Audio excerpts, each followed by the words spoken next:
Niseme kidogo, mwaka hiyo tarehe 25 siku iliyotokea tukio la ajali, mimi nilikuwa naye kwenye hiyo gari.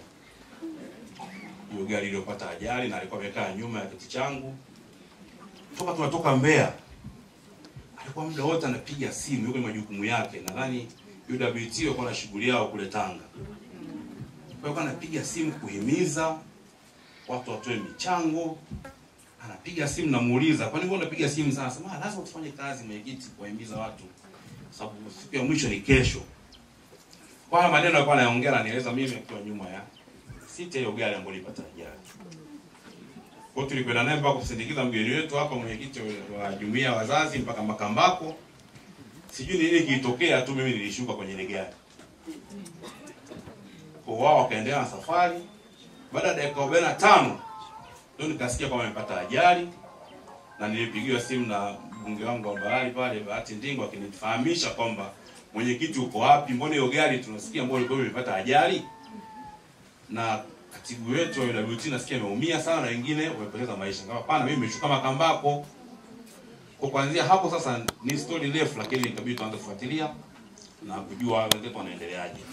Lakini bahati mbaya kwamba kwenye ajali tumepoteza ndugu zetu 6 akiwepo na dada yetu Lucia. Kwa hiyo sisi kama Mbeya kwa kweli tunasikitika sana kupoteza watu wetu ambao tuko kwenye shughuli za chama, na tunaendelea kutoa pole sana kwa watu wa Manyara. Tuko pamoja sana kwenye msiba.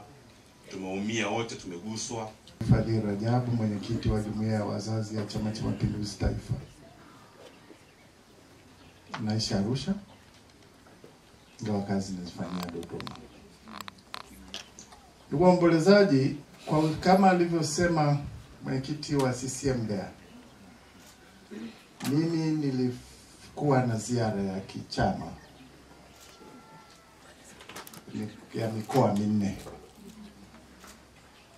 Nikaanzia Songwe, nikamaliza vizuri, nikaja Mbeya, nikamaliza vizuri. Kwa itifaki zetu za chama wakanisindikiza mgeni mpaka Njombe. Kwa nikafika Njombe, nikapokelewa vizuri, nikaanza mkutano wa ndani. Hawa wakaniaga, yeye na marehemu na wengine na mwenyekiti wangu wa wazazi.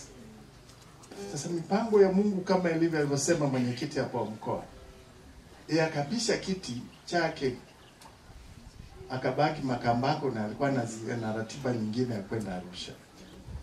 Mwenyekiti wangu wa wazazi wa mkoa akaketi kwenye kiti cha mwenyekiti pale, wakaanza safari kurejea Mbeya.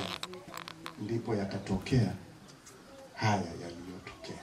Tanzania, na kwa niaba ya Chama cha Mapinduzi nichukue nafasi hii kutoa salamu za pole kwa familia,